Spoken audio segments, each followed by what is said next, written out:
Bismillahirrahmanirrahim. Assalamualaikum warahmatullahi wabarakatuh.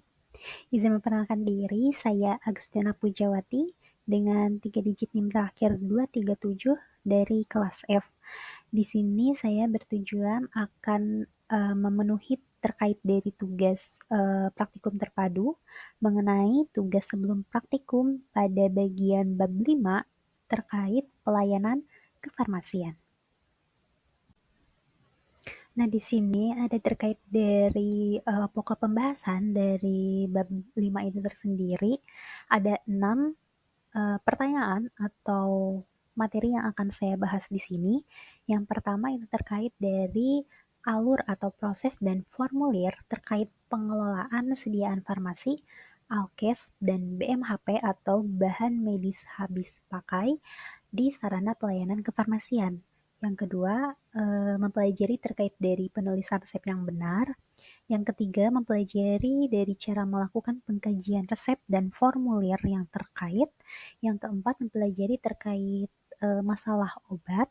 Yang kelima, mempelajari terkait dari swamedikasi dan tata laksananya. Yang keenam atau yang terakhir, yaitu mempelajari tata laksana penyakit degeneratif, parameter klinik terkait, efek samping yang perlu diperhatikan, dan mempelajari cara mengisi formulir terkait.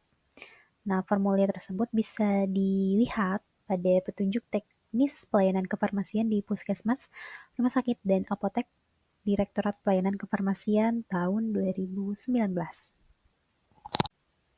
Nah, langsung saja kita ke pokok pembahasan yang pertama, yaitu terkait dari mempelajari alur atau proses dan formulir terkait pengelolaan sediaan farmasi, alkes, dan BMHP atau bahan medis habis pakai di sarana pelayanan kefarmasian. Nah, sebelumnya kita harus kenal dulu nih definisi dari pelayanan kefarmasian itu apa sih? Nah, pelayanan kefarmasian adalah suatu pelayanan langsung dan bertanggung jawab kepada pasien yang berkaitan dengan sediaan farmasi dengan maksud mencapai hasil yang pasti untuk meningkatkan mutu kehidupan pasien.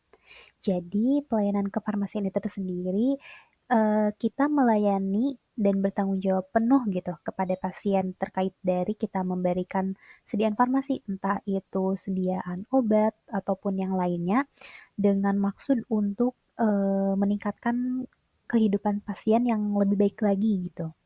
Nah, standar pelayanan kefarmasian di fasilitas pelayanan kefarmasian itu bisa di apotek, klinik, puskesmas, atau rumah sakit, meliputi bagian A, pengelolaan sediaan farmasi dan bahan medis habis pakai atau BMHP, dan yang ke B-nya itu pelayanan farmasi klinik. Nah, untuk sarana pelayanan sediaan farmasi, alkes, dan BMHP ini terbagi menjadi 4 bagian. Ada yang dari rumah sakit, yang tercantum pada Peraturan Menteri Kesehatan Nomor 72 Tahun 2016. Yang kedua yaitu apotek, tercantum dalam Peraturan Menteri Kesehatan Nomor 73 Tahun 2016. Yang ketiga yaitu puskesmas, tercantum dalam Peraturan Menteri Kesehatan Nomor 74 Tahun 2016. Dan yang terakhir yaitu klinik, tercantum dalam Peraturan Menteri Kesehatan Nomor 34 Tahun 2021. Nah, karena tadi di awal selalu disinggung terkait dari apa itu sediaan farmasi, terus alat kesehatan, dan BMHP, nah kita harus kenal dulu nih apa pengertian dari masing-masing yang sudah disebutkan tadi. Untuk yang pertama, pengertian dari sediaan farmasi itu merupakan obat, bahan obat, obat tradisional, dan kosmetik. Jadi sediaan farmasi itu berbeda-beda jenisnya. Ada yang obat itu kan bisa ada yang padat, ada yang semi padat, dan bahkan ada yang cair gitu. Contoh dari padat ya tablet, kapsul, dan lainnya. Sedangkan yang semi padat itu bisa gel, lotion. Kalau liquid atau cair itu bisa dari sirup, suspensi, dan lain-lain. Untuk bahan obat itu sendiri bisa dari bahan baku untuk pembuatan obat gitu.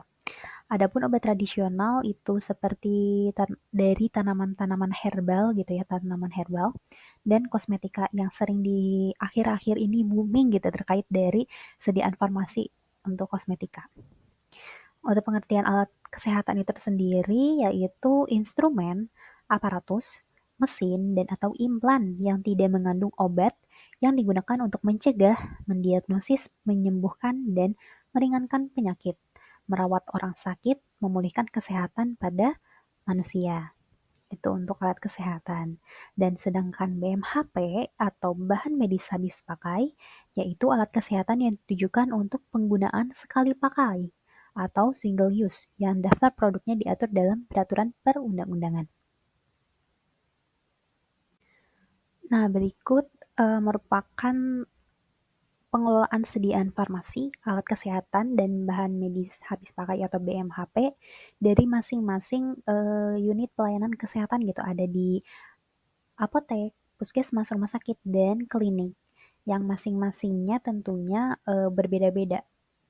Untuk yang di apotek itu ada perencanaan, pengadaan, penerimaan, penyimpanan, pemusnahan, pengendalian, pencatatan, dan pelaporan. Sedangkan untuk di puskesmas itu perencanaan, permintaan, penerimaan, penyimpanan, pendistribusian, pengendalian, pencatatan dan pelaporan, serta pemantauan dan evaluasi. Untuk di rumah sakit ini lebih spesifik gitu dan lebih lengkap gitu. Ada pemilihan, perencanaan kebutuhan, terus pengadaan, penerimaan, penyimpanan, pendistribusian, pemusnahan dan penarikan, pengendalian, serta administrasi.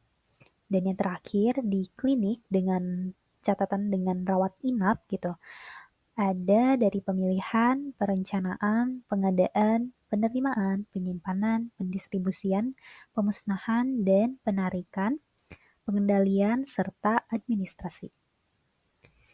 Yang tentunya ini dari masing-masing setiap apotek, puskesmas, rumah sakit, dan klinik itu berbeda-beda ya. Nanti saya akan jelaskan di slide berikutnya. Nah, untuk pembahasan yang pertama itu terkait dari rumah sakit. Pengelolaan sediaan farmasi, Alkes, dan BMHP di rumah sakit harus dilakukan oleh instalasi farmasi sistem satu pintu. Alat kesehatan yang dikelola oleh instalasi farmasi sistem satu pintu berupa alat medis habis pakai atau peralatan non-elektromedik, antara lain. Contohnya alat kontrasepsi atau IUD, alat pacu jantung, implan, dan stent dengan mengutamakan kepentingan pasien melalui instalasi farmasi. Nah, untuk pengelolaan sediaan farmasi, Alkes dan BMHP di rumah sakit yang sudah saya sebutkan di tabel sebelumnya, ini untuk lebih rincinya gitu untuk penjelasannya. Untuk yang pertama itu pemilihan, yaitu kegiatan untuk menetapkan jenis sediaan farmasi, Alkes, dan BMHP sesuai dengan kebutuhan dengan menetapkan formularium rumah sakit yang mengacu kepada formularium nasional. Untuk yang kedua yaitu perencanaan, yaitu kegiatan untuk menentukan jumlah dan periode pengadaan sediaan farmasi, Alkes, dan BMHP sesuai dengan hasil kegiatan pemilihan. Yang ketiga yaitu pengadaan, kegiatan yang berkesinambungan dimulai dari pemilihan, penentuan jumlah yang dibutuhkan, penyesuaian antara kebutuhan dan dana, pemilihan metode pengadaan, pemilihan pemasok, penentuan spesifikasi kontrak, pemantauan proses pengadaan, dan pembayaran. Untuk yang keempat yaitu penerimaan, di mana kegiatan untuk menjamin kesesuaian jenis spesifikasi, jumlah, mutu, waktu penyerahan, dan harga tertera dalam kontrak atau surat pesanan dengan kondisi fisik yang diterima. Nah, untuk selanjutnya terkait dari penyimpanan, merupakan kegiatan menyimpan sediaan farmasi, Alkes, sesuai dengan persyaratan kefarmasian. Nah, biasanya untuk penyimpanan ini sendiri bisa menggunakan FIFO atau first in first out, di mana barang yang masuk terlebih dahulu atau masuk yang lebih awal dan disimpan lebih awal itu yang harus keluar duluan gitu, ataupun bisa menggunakan FIFO, first expire first out, di mana barang yang sudah disimpan dan mendekati tanggal kadaluarsanya barang tersebut harus lebih didahulukan untuk dikeluarkan gitu. Nah, untuk yang keenam terkait dari pendistribusian, merupakan rangkaian kegiatan dalam rangka menyalurkan atau menyerahkan sediaan farmasi, alkes, dan BMHP meliputi tempat penyimpanan sampai kepada unit pelayanan atau pasien dengan menjamin mutu, stabilitas, jenis, jumlah, dan ketepatan waktu. Untuk yang ketujuh yaitu pemusnahan dan penarikan. Kegiatan penarikan sediaan farmasi yang tidak memenuhi standar atau ketentuan peraturan perundang-undangan dilakukan oleh pemilik izin edar berdasarkan perintah penarikan oleh BPOM atau mandatory recall atau berdasarkan inisiasi sukarela oleh pemilik izin edar atau voluntary recall dengan tetap memberikan laporan kepada kepala BPOM. Jadi untuk pemusnahan terkait dari sediaan farmasi atau alat kesehatan yang sudah expire gitu, sudah melewati tanggal kadaluarsanya, itu harus segera dimusnahkan dengan kita harus mengikuti persyaratan tertentu sesuai dengan peraturan perundang-undangan. Entah itu misal cara pemusnahan terkait dari tablet seperti apa, terus dari sediaan antibiotik harus seperti apa, sediaan sirup antibiotik ataupun apapun itu harus sesuai dengan peraturan perundang-undangan yang biasanya harus dihadiri dari berbagai pihak dan ada saksinya gitu. Entah itu dari kepala BPOM-nya dan lain-lainnya. Itu harus sesuai dengan peraturan perundang-undangannya. Dan yang kedelapan yaitu pengendalian, merupakan pengendalian penggunaan sediaan farmasi, alkes, dan BMHP dapat dilakukan oleh instalasi farmasi harus bersama dengan komite atau tim farmasi dan terapi di rumah sakit. Administrasi kegiatan meliputi pencatatan pelaporan, administrasi keuangan, dan administrasi penghapusan. Nah, di sini ada beberapa contoh terkait dari formulir yang biasanya ada di rumah sakit terkait dari pelayanan kefarmasian di rumah sakit gitu. Untuk lampiran yang pertama atau gambar yang pertama itu terkait dari pengajuan obat untuk masuk dalam formularium.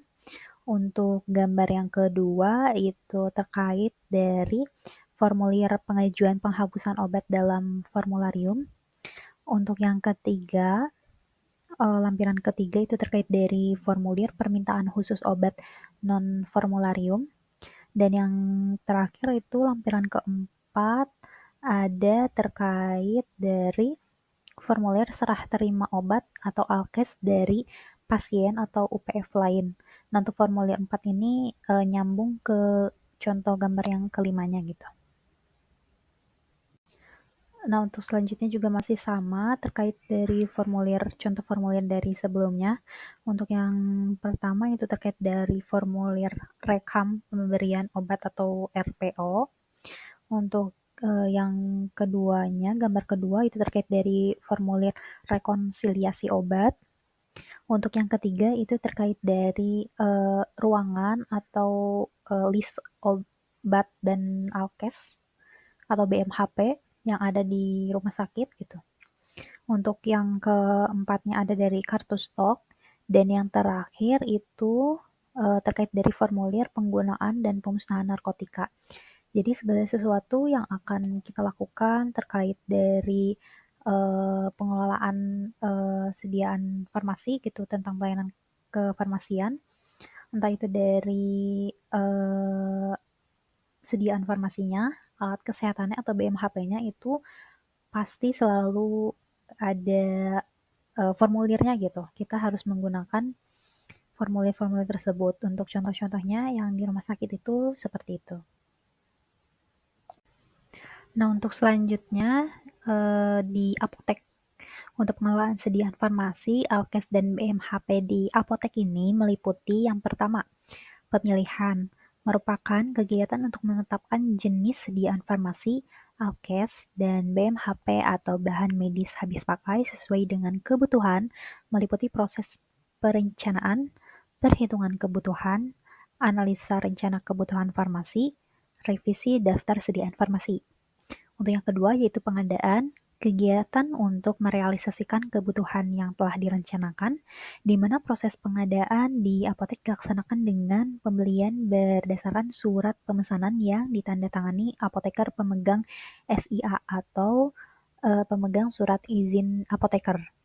Untuk yang ketiga yaitu dari penerimaan, merupakan kegiatan untuk menjamin kesesuaian jenis, spesifikasi, jumlah, mutu, waktu, penyerahan, dan harga yang tertera dalam kontrak atau surat pesanan dengan kondisi fisik yang diterima. Penerimaan sediaan farmasi di apotek harus dilakukan oleh apoteker. Untuk yang keempat yaitu penyimpanan, merupakan kegiatan menyimpan dan memelihara sediaan farmasi dengan cara menempatkan perbekalan farmasi yang diterima di tempat yang aman dari pencurian serta gangguan fisik yang dapat merusak mutu sediaan farmasi. Untuk yang kelima yaitu pemusnahan dan penarikan, merupakan kegiatan untuk memusnahkan sediaan farmasi dan BMHP yang telah kadaluarsa atau rusak, ditarik izin edarnya, serta kegiatan penarikan sediaan farmasi yang tidak memenuhi standar atau ketentuan peraturan perundang-undangan. Untuk yang keenam yaitu pengendalian, merupakan kegiatan pengendalian dilakukan untuk mempertahankan jenis dan jumlah persediaan sesuai kebutuhan pelayanan melalui pengaturan sistem pesanan atau pengadaan, penyimpanan, dan pengeluaran meliputi pengendalian ketersediaan, penggunaan, dan jika terjadi kerusakan, recall, atau kadaluarsa. Dan yang terakhir terkait dari pencatatan dan pelaporan. Nah, pencatatan setiap pengadaan, penyimpanan, penyerahan, dan pencatatan lain sesuai kebutuhan. Pelaporan internal itu digunakan untuk kebutuhan manajemen apotek terkait dari keuangan ataupun barang. Sedangkan pelaporan eksternal itu digunakan untuk memenuhi kewajiban sesuai peraturan perundang-undangan, contohnya dari narkotik atau psikotropik. Nah, di sini terdapat beberapa contoh terkait dari formulir yang biasanya ada di apotek. Untuk yang pertama, formulir pertama itu contoh dari surat pesanan sediaan farmasi. Untuk yang kedua itu contoh dari surat pesanan narkotik. Yang ketiga itu surat pesanan psikotropik. Untuk yang keempat itu surat pesanan obat jadi prekursor farmasi. Untuk yang kelima itu dari surat tentang keuangan. Untuk yang keenam itu dari kartu stok. Untuk yang ketujuh itu berita acara pemusnahan obat kadaluarsa atau rusak. Untuk yang kedelapan itu berita acara mengenai pemusnahan resep. Untuk pemusnahan resep ini biasanya si resep itu disimpan selama 5 tahun atau sudah 5 tahun gitu pokoknya, baru bisa dimusnahkan. Dan yang terakhir itu terkait dari formulir pelaporan penggunaan narkotik. Jadi setiap kita mau melakukan pemesanan terkait dari kesediaan farmasi, entah itu yang obat bebas ataupun narkotik, psikotropik, kartu stok, bahkan tadi untuk kewenangan dan lain-lain, itu harus diperhatikan gitu ya. Karena dari tiap masing-masingnya berbeda untuk dalam surat formulirnya gitu. Nah, masuk ke yang ketiga yaitu puskesmas. Pengelolaan sediaan farmasi, Alkes, dan BMHP di puskesmas itu meliputi yang pertama perencanaan, merupakan perencanaan kebutuhan sediaan farmasi, Alkes, dan BMHP di puskesmas setiap periode dilaksanakan oleh apoteker atau TTK atau tenaga teknis kefarmasian kepanjangannya. Pengelola ruang farmasi meliputi yang pertama itu pemilihan, harus berdasarkan daftar obat esensial nasional atau DOEN dan formularium nasional. Yang kedua yaitu pengumpulan data, yang ketiga memperkirakan kebutuhan periode dengan buffer stok.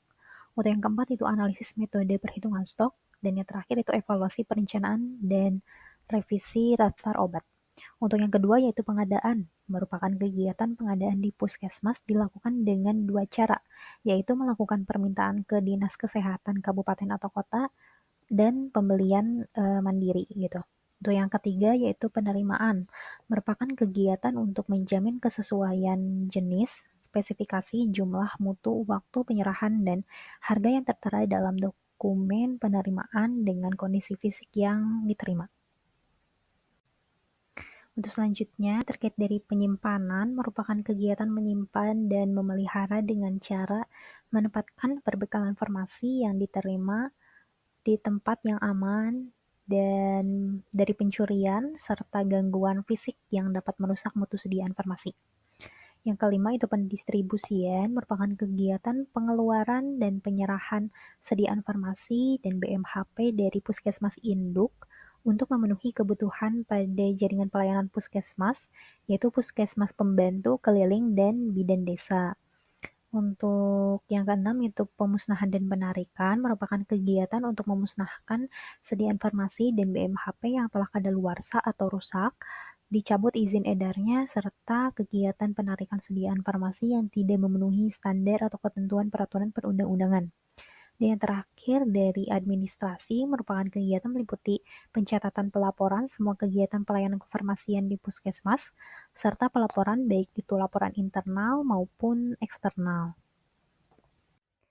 Nah, ini ada beberapa contoh formulir yang biasanya berada di puskesmas. Untuk lampiran yang pertama atau gambar pertama itu terkait dari laporan pemakaian dan lembar permintaan obat atau LPLPO. Untuk lampiran kedua atau gambar kedua itu terkait dari formulir laporan pengembalian obat rusak atau kadaluarsa. Untuk lampiran yang ketiga atau gambar ketiga itu formulir laporan narkotik dan psikotropik. Dan yang keempat, gambar keempat atau lampiran keempat itu terkait dari formulir laporan evaluasi penggunaan Formas. Nah, untuk yang selanjutnya itu terkait dari laporan pelayanan kefarmasian. Untuk yang kedua itu rekapitulasi Dinas Kesehatan Kabupaten atau Kota, serta yang terakhir itu laporan pelayanan kefarmasian Dinas Kesehatan Provinsi. Jadi itu yang biasanya ada di puskesmas atau contoh dari formulir yang biasanya ada di puskesmas. Nah, untuk yang terakhir atau yang keempat yaitu klinik. Pengelolaan sediaan farmasi, alkes, dan BMHP di klinik meliputi yang pertama itu pemilihan, merupakan suatu proses kerjasama atau kolaboratif yang mempertimbangkan baik kebutuhan dan keselamatan pasien maupun kondisi ekonomisnya berdasarkan pertimbangan formularium klinik. Untuk yang kedua itu perencanaan, merupakan perencanaan sediaan farmasi, alat kesehatan, dan BMHP dengan menggunakan metode yang dapat dipertanggungjawabkan untuk menghindari kekosongan. Untuk pengadaan merupakan kegiatan untuk merealisasikan kebutuhan yang telah direncanakan dan disetujui melalui pembelian. Untuk penerimaan itu kegiatan untuk menjamin kesesuaian jenis, spesifikasi, jumlah, mutu, waktu penyerahan, dan harga yang tertera dalam surat pesanan dengan kondisi fisik yang diterima. Untuk yang kelima itu penyimpanan, kegiatan menyimpan dan memelihara dengan cara menempatkan sediaan farmasi yang diterima pada tempat yang dinilai aman dari pencurian serta gangguan fisik yang dapat merusak mutu sediaan farmasi.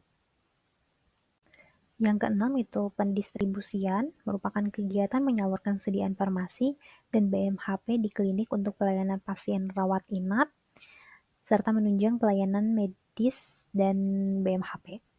Untuk ketujuh itu pemusnahan dan penarikan.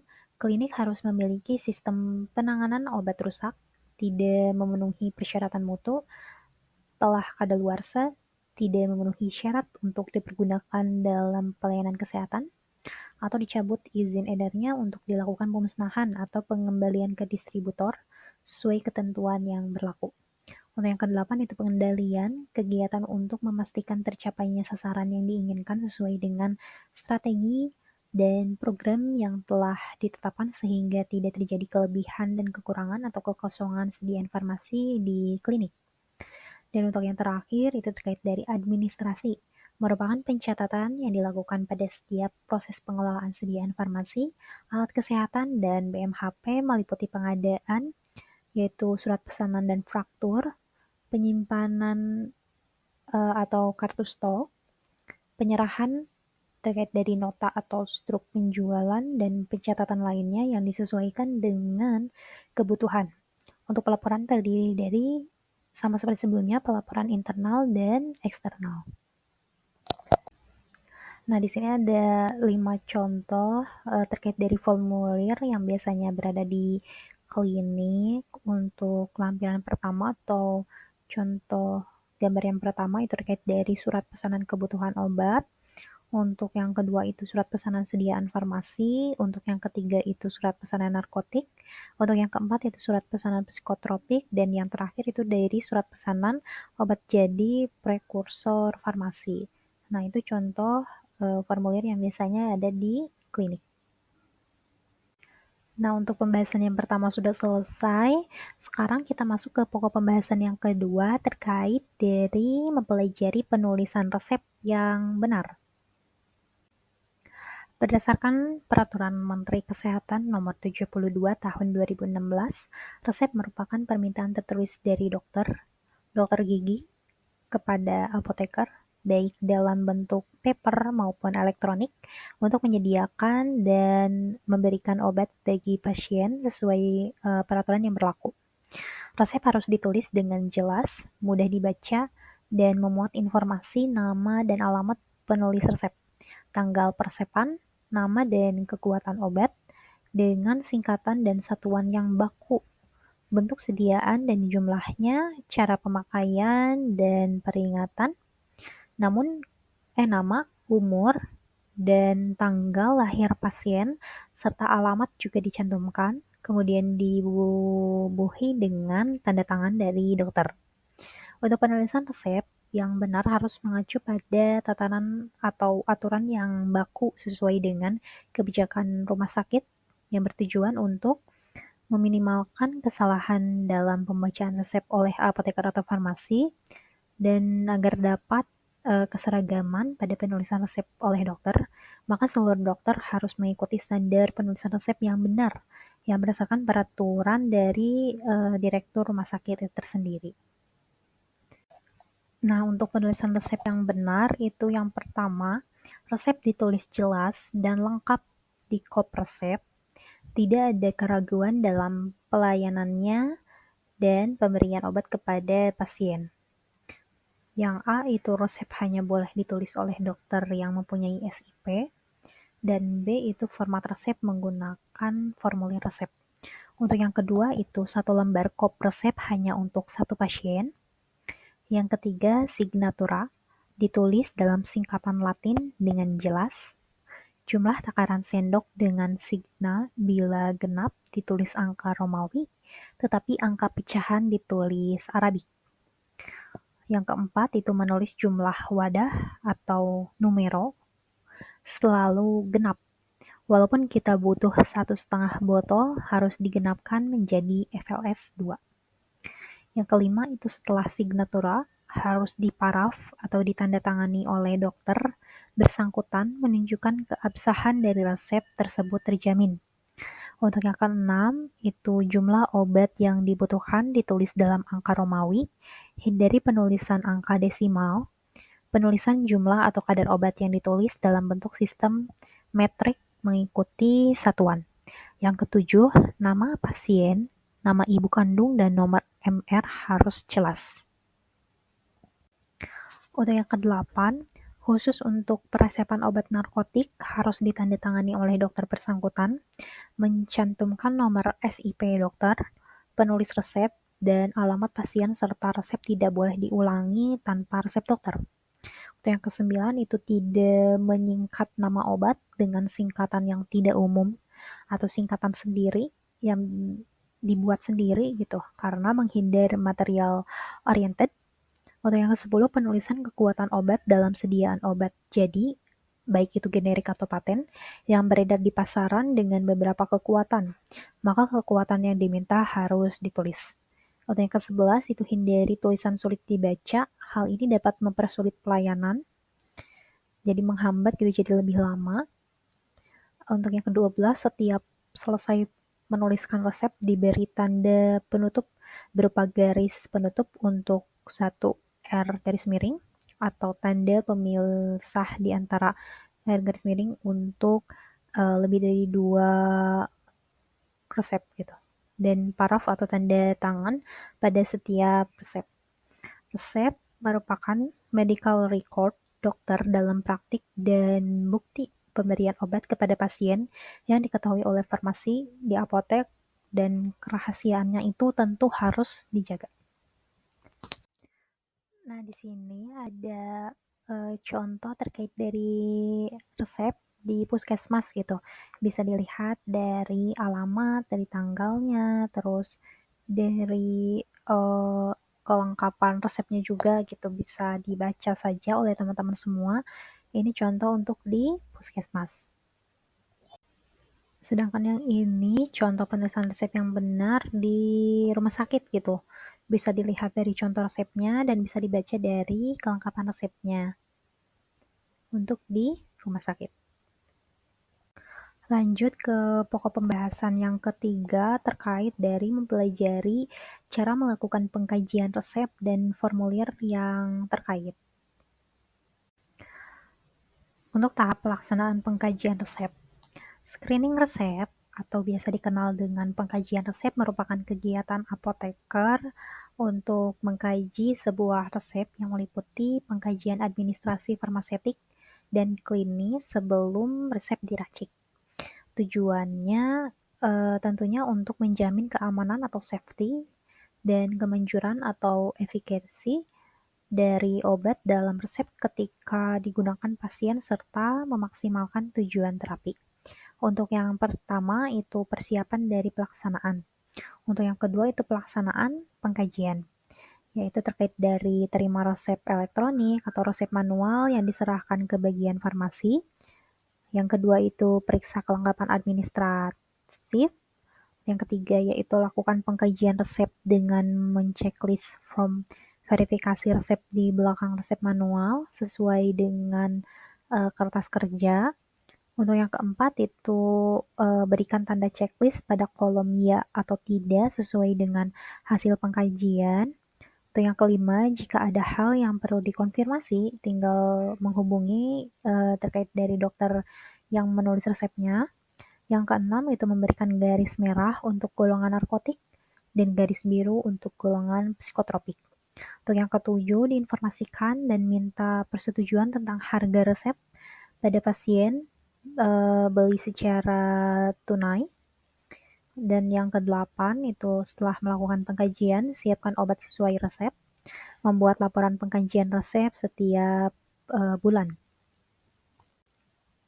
Nah, untuk kita mengkaji dari resep itu tuh biasanya terbagi menjadi 3 bagian. Yang pertama itu ada kajian administrasi, di mana ini tuh meliputi identitas pasien, meliputi nama pasien, tanggal lahir, jenis kelamin, dan berat badan.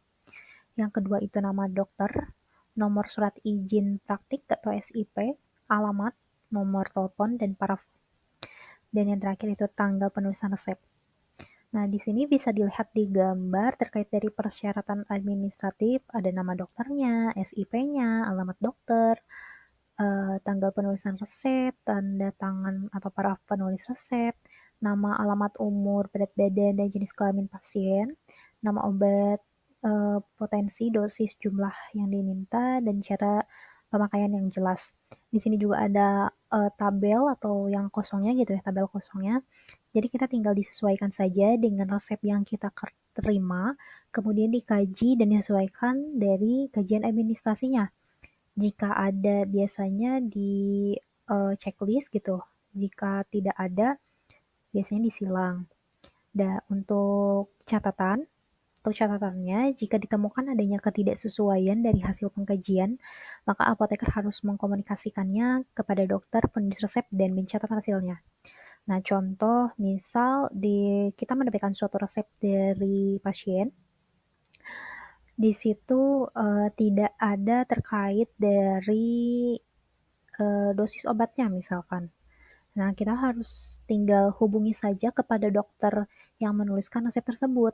Jadi meskipun kayak kita sudah menceklis atau mengsilang terkait dari pengkajian resep tersebut, tapi kita juga harus mengkonfirmasi kepada dokter tersebut. menanyakan secara pasti informasinya agar kita tidak melakukan kesalahan yang fatal gitu. Nah, untuk yang kedua terkait dari pengkajian resep yaitu kajian farmaseutik, meliputi bentuk dan kekuatan sediaan, stabilitas dan kompatibilitas atau ketercampuran obat. Nah, di gambar ini di tabel bisa dilihat terkait dari kajian farmaseutiknya, itu dari bentuk sediaan, dosis obat, potensi obat, stabilitas, inkompatibilitas, cara dan lama pemberian. Tinggal disesuaikan saja dengan resep yang kita terima. Dengan catatan, jika ditemukan adanya ketidaksesuaian dari hasil pengkajian, maka apoteker harus mengkomunikasikannya kepada dokter penulis resep dan mencatat hasilnya. Jadi, kita cek satu persatu dan sesuaikan dengan resep yang kita terima. Lalu jika ada ketidaksesuaian, langsung saja kita harus mengkonfirmasinya kepada dokter yang menulis resep tersebut agar tidak ada miskomunikasi gitu. Yang ketiga yaitu kajian klinis, meliputi dari ketepatan indikasi dan dosis obat, aturan cara dan lama penggunaan obat, terus duplikasi dan atau polifarmasi, reaksi obat yang tidak diinginkan terkait dari alergi, efek samping obat, manifestasi klinis lain, ada kontraindikasi, ada pun interaksi juga gitu.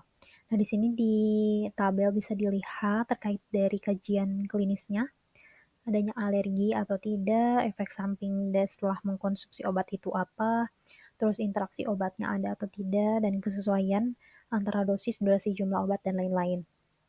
Kita harus menyesuaikan dengan resep tersebut, resep yang kita terima gitu. Dengan catatan jika ditemukan adanya ketidaksesuaian dari hasil pengkajian, maka apoteker harus mengkomunikasikannya kepada dokter penulis resep dan mencatat hasilnya. Jadi lagi-lagi ketika kita sedang mengkaji gitu, dari tadi mulai administrasi, farmaseutik, dan klinis, itu tuh harus dikaji secara ulang, dikaji secara teliti gitu, dan jika ditemukan ketidaksesuaian atau ada informasi yang kurang jelas, bahkan tidak ada informasinya yang seharusnya ada, nah itu kita tinggal konfirmasi saja kepada dokter. Kita harus mengkomunikasikannya agar tidak ada miskomunikasi yang bisa menyebabkan bahaya gitu bagi pasien. Nah, di sini terdapat dari contoh formulir dari pengkajian resep atau screening resep. Itu bisa dilihat saja di tabel-tabel tersebut. Bisa teman-teman baca saja.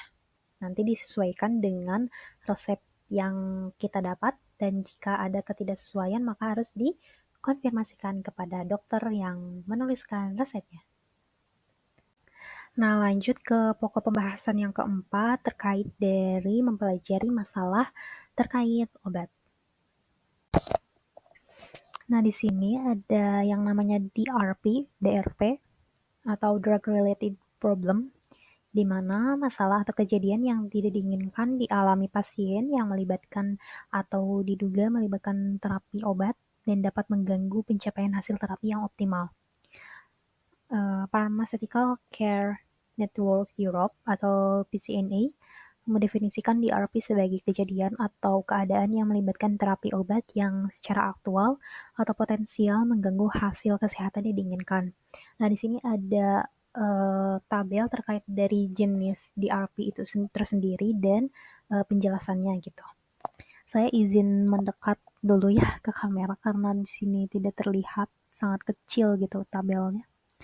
Mata saya juga sedikit minus gitu, jadi kurang terlihat. Di sini ada jenis DRP. Yang pertama ada indikasi yang tidak diobati. Untuk penjelasannya, permasalahan dapat terjadi jika pasien memiliki masalah medis yang memerlukan terapi obat, indikasi untuk penggunaan obat, tetapi tidak menerima obat untuk indikasi tersebut. Jadi, pasien tersebut sebenarnya memiliki masalah terkait kesehatannya gitu. Dia memiliki indikasi suatu penyakit, tetapi tidak diberikan obat gitu, seperti itu. Untuk yang selanjutnya itu pemilihan obat yang tidak tepat, yaitu terkait dari permasalahan dapat terjadi jika pasien dengan indikasi tetapi menggunakan obat yang salah. Nah, ini contohnya kayak kita memiliki sakit MAH atau lambung gitu, tapi dikasih obatnya obat batuk. Kan nggak nyambung gitu, nggak sesuai dengan indikasi penyakit kitanya gitu. Nah, yang tuh selanjutnya itu ada dosis subterapeutik, di mana permasalahan dapat terjadi jika pasien memiliki masalah medis dengan terlalu sedikit obat yang benar. Dia memiliki berbagai macam masalah medis, tetapi obat yang diberikan itu sudah benar, tapi sedikit gitu. Jadi eh, terapinya itu tidak sepenuhnya gitu.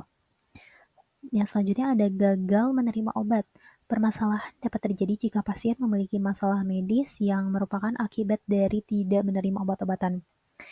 Jadi karena dia misalkan nih pasien TB gitu, dia kan pasti pengobatannya lama. Bisa jadi kayak dia tuh tidak patuh gitu dalam meng mengonsumsi atau tidak patuh dalam aturan untuk seharusnya minum obat gitu. Jadi dia gagal menerima obat, gagal menerima terapinya gitu.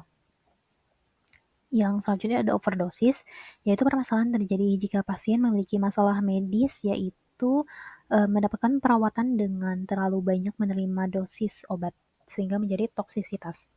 Jadi overdosis di sini bisa karena terlalu banyak obat yang dia terima, atau misal dia mengkonsumsi satu obat, akan tetapi pemakaiannya eh, terlalu sering atau dosisnya tinggi sehingga dia bisa menjadi toksik gitu bagi dirinya sendiri sehingga overdosis. Terus yang selanjutnya itu reaksi obat yang merugikan, di mana permasalahan terjadi jika pasien memiliki masalah medis yang merupakan hasil dari reaksi obat yang merugikan. Merugikan di sini contohnya itu seperti efek samping gitu. Efek samping terkait dari setelah kita mengonsumsi obat, contoh efek sampingnya menjadi eh, gatal-gatal atau bahkan mual muntah atau bahkan kayak misal kita mengkonsumsi obat rifampicin tuh efeknya tuh bukan efek samping sih, itu tidak merugikan sih. Rifampicin kan dia ketika dikonsumsi dia air kencing kita tuh akan menjadi berwarna merah gitu, tapi itu bukan merugikan sih, bukan. Tapi yang merugikan tuh efek samping seperti kayak mual muntah gitu. Nah, yang selanjutnya ada interaksi obat, di mana permasalahan terjadi jika pasien memiliki masalah medis. Jadi, dia tuh interaksi obat tuh gara-gara dia menerima terlalu banyak eh, dari berbagai macam obat gitu. Kayak misalkan kita mendapatkan resep dari dokter, kita mendapatkan obat 3 atau 4 gitu. Itu bisa berinteraksi gitu jika pemberiannya tidak sesuai. Nah, untuk yang selanjutnya, itu pokok pembahasan yang kelima terkait dari swamedikasi dan tata laksana. World Health Organization mendefinisikan swamedikasi sebagai upaya seseorang untuk menggunakan atau memperoleh obat tanpa diagnosa, saran dokter, resep, pengawasan terapi, ataupun penggunaan obat untuk mengobati diri sendiri tanpa konsultasi dengan petugas kesehatan. Obat bebas dan obat bebas terbatas adalah golongan obat yang digunakan dalam swamedikasi. Jadi swamedikasi ini tuh kan pengobatan untuk diri sendiri gitu. Jadi kita datang ke apotek untuk membeli suatu obat untuk eh, keluhan yang kita rasakan gitu. Jadi tanpa tanpa kita harus pergi dulu ke dokter, tanpa kita menerima resep dulu gitu. Jadi kita yang berinisiatif sendiri untuk membeli obat gitu untuk kesehatan kita sendiri. Nah, ini tuh medikasi itu untuk meningkatkan kemandirian pasien dalam menjaga kesehatan, terus mengurangi beban pelayanan kesehatan puskesmas atau rumah sakit untuk kasus ringan, mempercepat penanganan gejala ringan tanpa harus menunggu konsultasi dokter, mendorong penggunaan obat yang rasional di tingkat masyarakat. Jadi medikasi ini tersendiri, jadi pasiennya memang mempunyai keinginan sendiri, mandiri gitu untuk mengobati dirinya sendiri. Terus juga untuk biasanya sih yang untuk kasus-kasus ringan seperti demam, batuk pilek, atau alergi, alergi terkait dari kulit gitu atau alergi alergi makanan, bisa itu alergi dingin kayak ruam-ruam di kulit. Nah itu, seperti itu. Untuk mengobati dari gejala-gejala ringan gitu, penyakit-penyakit ringan tanpa konsultasi ke dokter. Nah, untuk suami dikasih itu sendiri, yang pertama ada identifikasi masalah kesehatan ringan. Misalnya nih, demam ringan, nyeri kepala, nyeri otot, batuk pilek, dispepsia ringan, diare ringan, sariawan, nyeri haid ringan, dan lain-lain. Yang kedua itu pilihan obat yang tepat, yaitu gunakan obat bebas dengan logo hijau atau obat bebas terbatas dengan logo biru. Hindari obat keras atau logo merah tanpa resep dokter. Nah, untuk kasus yang ini, untuk yang obat keras ini biasanya memang ada beberapa obat yang tidak bisa diberikan oleh petugas apoteker atau petugas TPK gitu ketika kita datang ke apotek. Karena memang yang namanya obat keras ya memang harus dengan resep dokter gitu, kecuali ada obat DOA atau daftar obat wajib apotek, di mana dia obat keras tapi dia bisa diberikan tanpa resep dokter, tapi harus diberikan langsung oleh apoteker gitu. Jadi seperti itu. Untuk yang ketiga, gunakan sesuai aturan pakai, ikuti dosis, frekuensi, dan lama penggunaan. Jangan melebihi dosis anjuran. Jadi meskipun kita mengobati diri sendiri, kita membeli obat sendiri gitu, kita juga harus bisa teliti gitu terkait dari penggunaan obat itu seperti apa dan dikonsumsinya pada waktu kapan saja dan berapa lama gitu, seperti itu.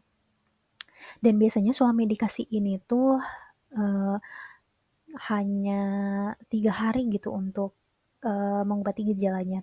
Jika gejalanya dalam 3 hari itu masih tetap sama, bahkan lebih berat, itu dianjurkan untuk langsung periksakan ke dokter. Gitu. Untuk yang keempat, perhatikan efek samping dan interaksi obat. Nah, takutnya gitu pas suami dikasih, orang tersebut atau pasien tersebut membeli beberapa obat. Jadi harus diperhatikan juga setelah kita mengkonsumsi obat tersebut, apakah ada efek sampingnya seperti mual muntah gitu, itu uh, efek samping yang pada umumnya gitu, mual muntah atau diare atau interaksi obat gitu. Jika efek samping dan interaksi obat itu ada, maka harus langsung diperiksakan kepada dokter. Yang kelima yaitu evaluasi hasil. Bila gejala membaik, hentikan obat. Bila tidak membaik dalam 3-5 hari, segera konsultasi ke dokter. Nah, sampailah kepada kita pembahasan yang terakhir atau yang keenam, yaitu terkait dari mempelajari tata laksana penyakit degeneratif, parameter klinik terkait, efek samping yang perlu diperhatikan, dan mempelajari cara mengisi formulir terkait. Nah, kita harus tahu dulu nih, degeneratif atau penyakit degeneratif ini definisinya apa gitu. Nah, penyakit degeneratif merupakan penyakit yang muncul akibat kerusakan atau penurunan fungsi sel, jaringan, atau organ tubuh secara bertahap. Biasanya karena proses penuaan, karena jika kita semakin tua gitu, semakin umur kita bertambah, maka organ kita itu bukan yang malah bertambah aktivitasnya gitu atau kekuatannya gitu. Malah justru semakin kita tua atau semakin kita bertambahnya usia, maka organ tubuh kita tuh fungsinya itu malah semakin menurun karena eh, proses penuaan tersebut gitu. Gaya hidup tidak sehat. Nah, itu bisa disebabkan karena misalkan mengonsumsi alkohol atau mengonsumsi makanan-makanan yang junk food gitu, nggak mengkonsumsi sayuran atau buah, dan tidak memperhatikan dari asupan untuk tubuh gitu, ataupun faktor genetik dari orang tua atau kakek nenek gitu. Nah, di sini ada terkait dari referensi manajemen terapi pada penyakit degeneratif. Untuk yang pertama itu ada diabetes mellitus tipe 2. Untuk tata laksana farmakologisnya itu bisa diberikan metformin 500 sampai 850 mg 2 sampai 3 kali sehari sesudah makan, atau glimepirid 1 sampai 4 mg 1 kali sehari sebelum sarapan, atau kombinasi dari DPP 4 inhibitor, SGLT2 inhibitor, atau insulin bila perlu. Untuk tata laksana non-farmakologinya, selain dari mengonsumsi obat, itu bisa diet seimbang rendah karbohidrat, sederhana, atau aktivitas fisik teratur, kurang lebih 30 menit per hari, untuk menurunkan berat badan atau berhenti merokok. Untuk parameter kliniknya itu gula darah puasa atau GDP, gula darah 2 jam postprandial atau GD2PP, atau HbA1c itu harus kurang dari 7%, dan fungsi ginjal, ureum, kreatinin atau GFR.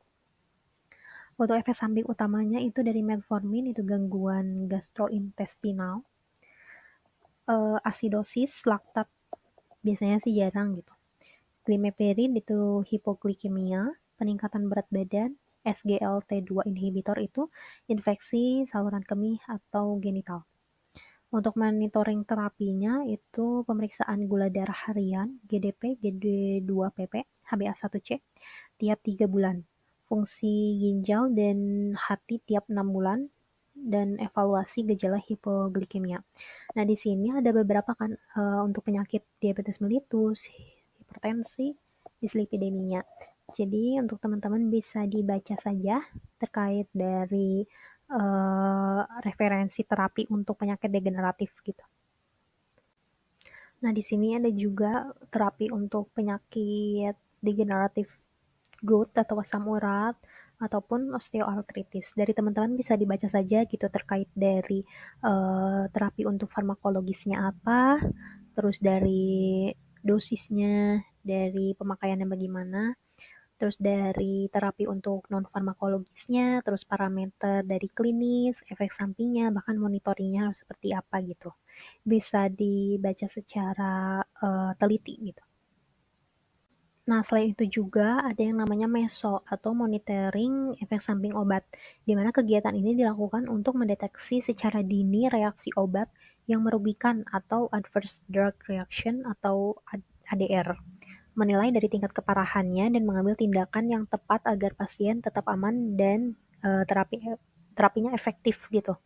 Jadi di sini biasanya terkait dari MESO ini tuh disediakan lembar kuning. Nanti kita tinggal isi sesuai